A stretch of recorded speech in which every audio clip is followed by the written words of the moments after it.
Le chiffre du jour, 28,5%, c'est l'augmentation du nombre d'opérations de chirurgie esthétique en France entre 2023 et 2024. Des opérations qui sont notamment de plus en plus populaires chez les jeunes. On en parle avec Pascale Buchberger. Bonjour. Bonjour. Merci d'être avec nous. Vous êtes responsable du développement de MedAssure Beauty. C'est une assurance qui prend en charge les frais consécutifs aux opérations de chirurgie esthétique en cas de complications. On va expliquer tout ça. D'abord, pourquoi est-ce qu'il y a une telle augmentation des opérations de chirurgie esthétique? Alors effectivement, c'est quelque chose que l'on a constaté. Ce qu'on a pu voir, c'est qu'avec l'introduction de Instagram dans les années 2010-2011, il y a une corrélation, notamment chez les jeunes, à aller vers la chirurgie esthétique, à faire notamment donc de la rhinoplastie, des liposuctions. Voilà, c'est quelque chose qu'on constate. On pense donc que c'est quand même, cet essor a quand même un lien avec l'introduction des réseaux sociaux, la multiplication de l'usage.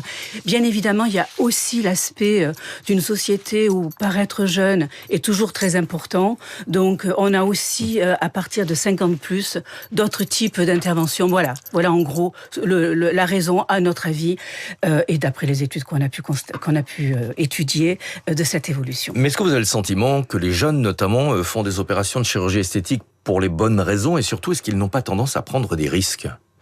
Alors,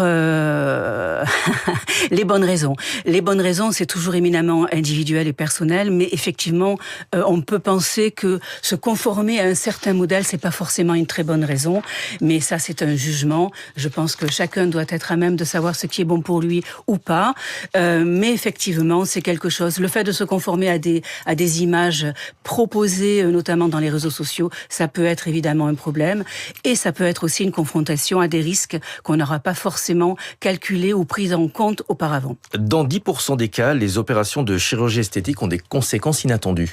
Oui, absolument. Alors, c'est ce qu'on appelle traditionnellement l'aléa thérapeutique. Donc, c'est quelque chose qui n'est pas propre à l'esthétique, d'accord ? C'est propre à toute intervention chirurgicale. Bien évidemment, c'est aussi valable pour les interventions de chirurgie esthétique.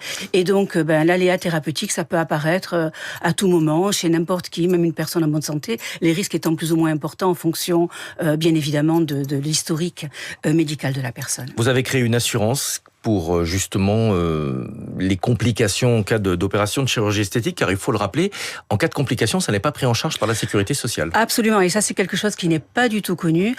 Tout le monde sait qu'une opération à visée esthétique, ma rhinoplastie, parce que je veux avoir un joli nez, mes seins remontés, etc., ça n'est pas pris en charge par la Sécu.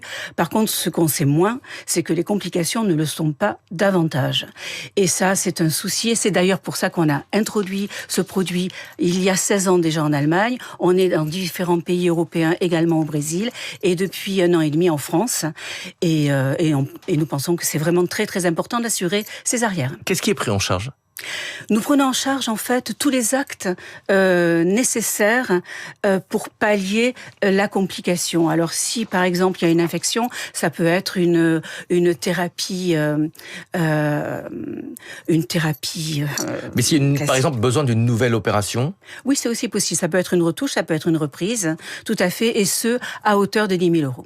Jusqu'à 10 000 €, d'accord. Exactement. En cas de complications graves, d'infirmité, de décès, ça peut arriver. Est-ce qu'il y a une prise en charge ou est-ce que ça c'est exclu par votre contrat ? Ça c'est exclu par notre contrat. D'accord.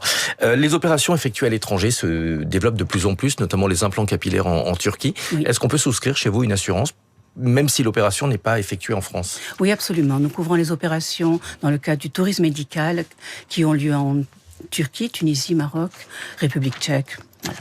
Aujourd'hui, quel est le pourcentage de personnes qui s'assurent avant de faire une telle opération ? On l'estime à peu près 3%. Donc c'est un gros marché devant vous ? Absolument. Merci beaucoup d'être venu ce matin nous présenter votre offre. Pascale Buchberger, responsable du développement de MedAssure Beauty. Assurance donc pour les opérations de chirurgie esthétique. Charles Bonner vient d'entrer dans le studio. On lui passera les références s'il veut faire une opération de chirurgie esthétique. Volontiers. Merci beaucoup d'avoir été avec nous ce matin. À suivre dans un instant le journal. Et puis Charles Bonner justement.